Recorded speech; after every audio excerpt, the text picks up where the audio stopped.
yeshere wawe yaryamanye na papa wawe madamu hanyuma n'abandi bafite ikibazo uwo mukobwa ni indaya karundu yego umva urututse ngo ziba ibaze muri mu bukwe gutyo umugeni mwaje kumwambara mukumva aravuze ngo ziba abanyagasa ese ubundi wowe uri umugabo wawe ugihari ibyo birabareba reka tubivuge dore ukuntu rero bareguye umujosi ngo babivuge ariko abantu babaho ko njyewe Chris uyu mwana nawe yarari mu bukwe twabigiye kunyicira ubukwe cyangwa kubona amaso byari birangiye yarabwiye genda gira vuba wajyana urarwana n'urwawe uyu niwe papa we uyu niwe akanabirenze wowe ufite babiri hanze wowe ni gute umuntu aza kuburana kandi nawe afite babiri hanze reka ngaroke ariko mu bukwe none reka nongere ngufatire rata sheri n'uwanjye ariko sobanjye neza ni gute umwana abyara umwana atari uwe neza namubyaye nabyite ubwo ni muri reka nkwihere mu gake oya ntari umwana umwe ntabwo ari ibintu bya danze batakomeza hano none ndahita nkwica yewe mbega umugore ugiye gushaka yewe yahise amurituye Nyaxo gukina n'umusirikare se amakarita arasa gute yambaye akajaye umugabo aranasuzugura aba yambaye n'akabuto gusa ukuntu cyakiriwe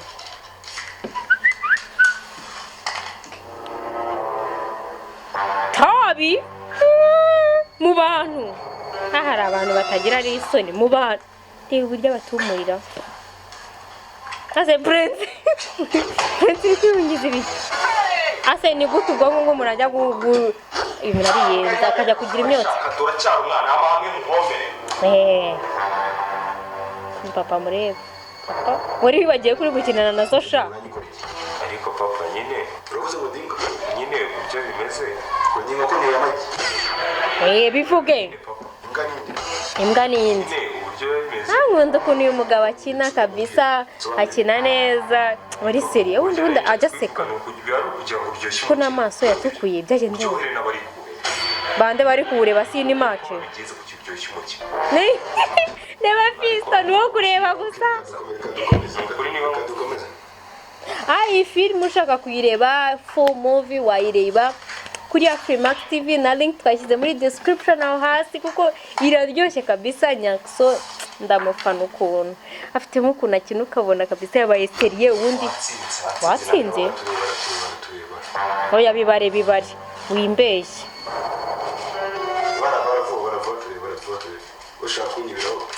sound iyi film ariko ni na nziza iragaragara neza ukuntu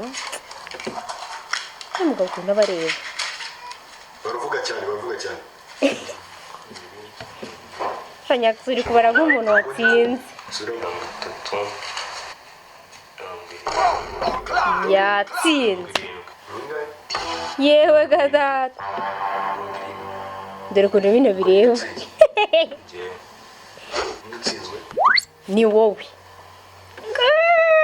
nahita nkwica nese ni gute utabishakaga kaki baramu hafi turi ikigo ako fisto I mean na prince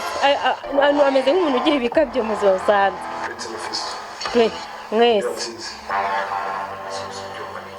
ni Nyaxo yewe dore ukuntu yanishimye kandi Nyaxo nyine aragutsinze rwose aragutsinze cyane aguteye ishoti umuntu w'umupapa koko nk'umusirikare ushaka kutubwira iki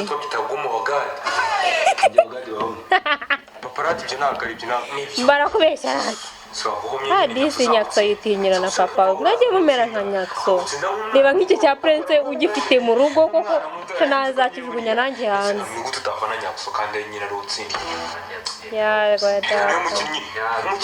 ukuntu turagifana imbere ya papa we ubundi ubu ninde mukuru muri abo ati saguhomye papa basigaye banamuzeyuka mukunda yewe Nyaxo yabaye icyamamare hano barabishe ese umukandara yakuyemo ryari utabaye wa mbere bakaba cyangwa gatatu ahita mbere niba rero ngeze ajya kushora atari nonse ibyo bihuriye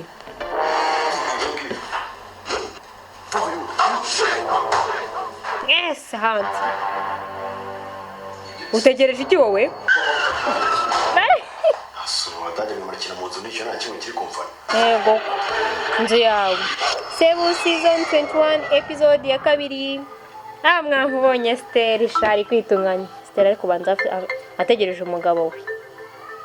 we yewe yashyizeho n'udusuko dushyashya iyi ngiyi Sebu mwayireba kuri Zacu TV na link twashyize muri description izi makeup none Stella yazikuye mana ni bande basigaye bamusiga ko nzi ngo hasigaye ari aba design ngo nabanuza n'aba makeup artist ubu ninde wamusize koko ntacyo nashakaga pe nuko gusa nagira ngo mbasuhuze iyi filme wanayikurikirana kuri Seburikoko TV series anonse wayibona kuri ryoshye yahise yikanga karabaye ati nabaye mwiza this is crazy nyamara na Stella ngarabona bura ngo yarabaye nka Naomi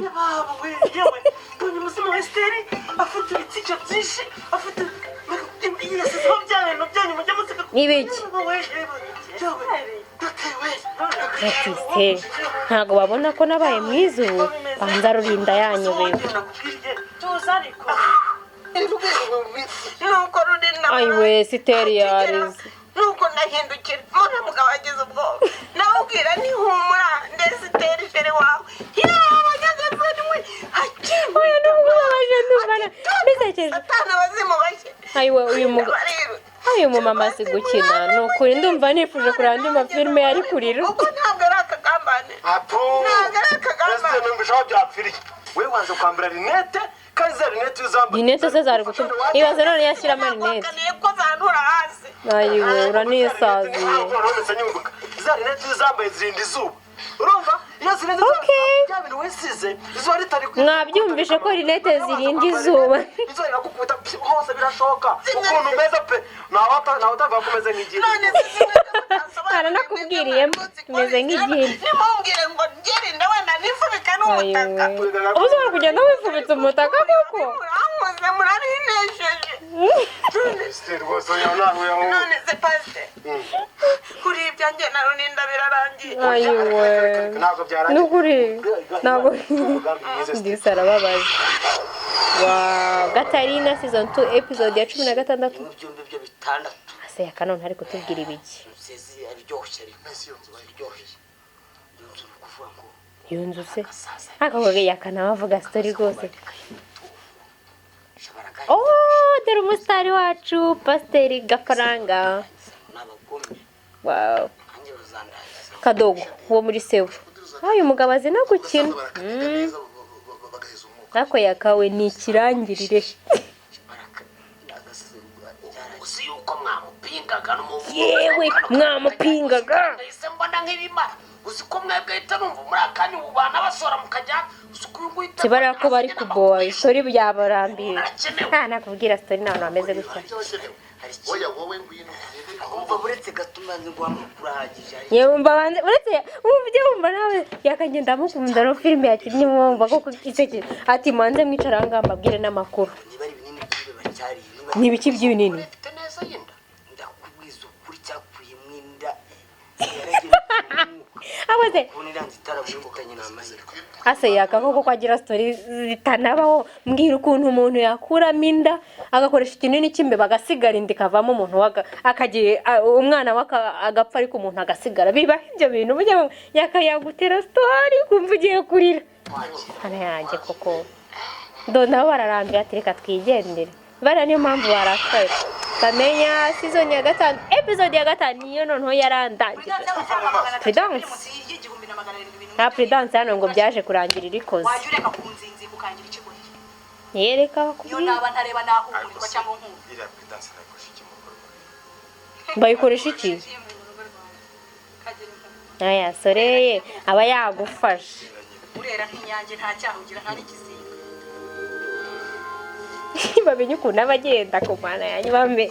byibura uzige na kademashe keza byibura ubwo bamenye iki mureba uhita ubona waseka bamenye none mu mutwe byaricanze ase umuntu muzima mutuma Primus akazana Prudence abamejyara arabuye Yes amnyeze Prudence kamana amafaranga magana no se Primus ugura magana ariko se nanone turase singeze kuki abihinduye hagize gutya guhindura umusazi kandi bamenya z'ubwenge ahubwo bamugira umukobwa ariko mana biranambabaza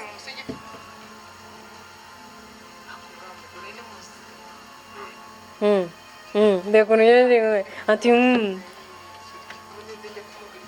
akira ubundi ngiye ketchup mu mwereke ko nitwa ketchup umuntu ukuntu ketchup akina bayana basuzumwe bari bose ngiyewe ketchup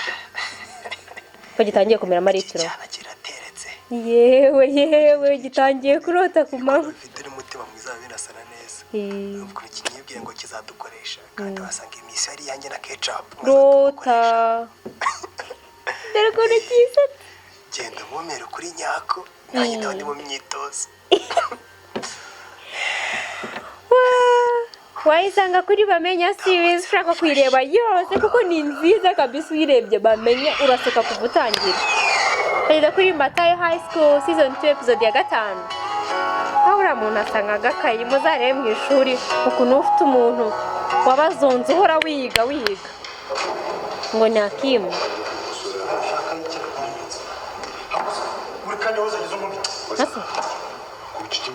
aho iyi nguyu ameze nk'aho ari ikirara kimwe gisimbuka ishuri umpereza wagira ngo nicyo cyayikoze sha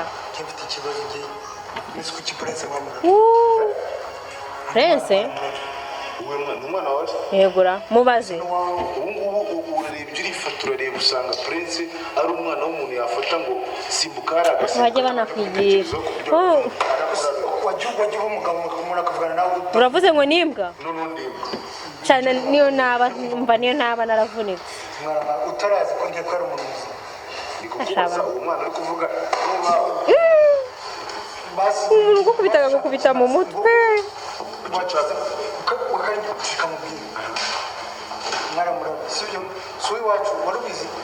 niba ari uw'iwanyuze uzi ko azanye bya bintu bya kera bya kwa kundi umuntu yajyaga kwiga bakamuhereza nka mugenzi we baturanye gutya bagiye nko kwiga i Kigali tuzamundebere i Kigali ntibazamufate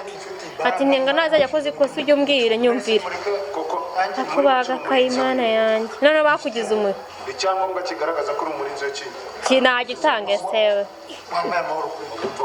sibyo ejo bundi wowe wanyeretse ko wanga kumupeza aracyafite n'inziga kinyeshuri ase kuki batanamutabara habanza gakayibanza bananzwe muri class nawe mbwira ukuntu umuntu bamukubita mu ishuri ryose bareba ahubwo ubwo ngubwo wabona yarabazonze atajya bereka atajya bakopeza abantu mudakopeza kuko ubundi mufite ubwo bizagenda bite muzamuzikorana akazi muri leta cyangwa hehe dore demarshe dore misita si ikibazo ni gute umuntu amaze imyaka 100 ahantu mu kigo ushobora kuri hano mukunda filme za high school filme nyine zikwibutsa ibihe bya kera wiga muri secondaire wambara uniforme nge narayikunze Matayo High School no kuri nawe ibuke wambara uniforme twatuguni twabaga turi mu ishuri n'iki twose nyine uzayirebe ni warayikunze link ndayishira muri description no kuri uyirebe kuko nge narayikunze cyane tugeze ku Indoto season 1 episode ya 13 Zash TV wayireba bajya bayicisha no kuri RTV bari kumwirukana sinubwo ko mfite gahunda yihutirwa sibyo ariko yamuguze ni sheri we ni sheri we mbona yego ko nginzu ye ntago ajya yisigira umuntu mujye mwumvira abantu dusigaye dukundana nawe ugasanga ufite couple ariko ngo ntiyagusiga mu nzu kandi you did the whole thing ariko ibintu by'inzu ye ntago yakuma mujye mwigiraho ego aje amuzugunyaho n'isi asubiye umuntu abagukunda gira vuba ndasubira nafite gahunda yihutirwa ariko girls nukuri tujye twiyubaha imagine ariko imagine iyi filime wayisanga ku Ndoto TV series naho wayibona kuko urabona ko harimo inyigisho girls tujye twiga kuri abantu badukunda abantu batadukunda ni gute umuntu murarana you did the whole thing and ari kukubwira ngo sohoka ngo sindagusiga mu nzu yanjye byo byumva abantu mwayikunze rero rebe na link muri description irimo reka tujye kuri City Maid season 15 episode ya 12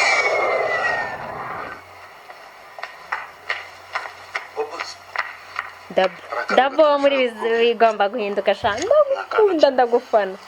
akantu gatoya gusa na Deo kuba bamwe ibintu byatari nyine fo bite byabo ngaho tubona hagenze bitese nyine ni ibintu uriya muhungu wawe nyine uherutse kuza mushya nyine ambaza nyine ngumva birancanze ibintu kizajya banza ntacyo reka kumwe kugukereza maze azi ubundi igihe cyose bavugiraga ko numva kutabivuga vayo nakunda ndamukunda aba yakitinga nk'umuntu utagize ikintu na kimwe azi nyine yigize umuntu uri hasi kandi Dabo kabisa habe experience tumukunda uburyo abavuga umuntu amufusha watabyaye cya kinyarwanda Dabo ndi umufamiliye nyine bikancanga kambwira abakubaza biki ntari kumbaza nyine nkunda ukuntu ndimbati yari muri Papa Sava yakitinga uramuntu ugiye yakitinga nk'umuntu nyine hari isura afite muri Papa Sava ariko hari n'iyo afite muri City Maid bitandukanye cyane ku buryo ushobora kubareba ukabona n'abantu babiri ndabikunda cyane nyine ni ikintu cyo kigaragaza ko umukinnyi yaba amaze kugira experience ari talented ku buryo ushobora gukina amasura abiri atandukanye kandi yose ukayafitinga umuntu akaba akuzi muri ndimbati akakumenya no muri Deo kandi ukabona nta na kimwe wica byose bikaba bingana ni ibintu byiza cyane iyi filime muzayirebe mwakoze kureba nanjye kutuzu video bye bye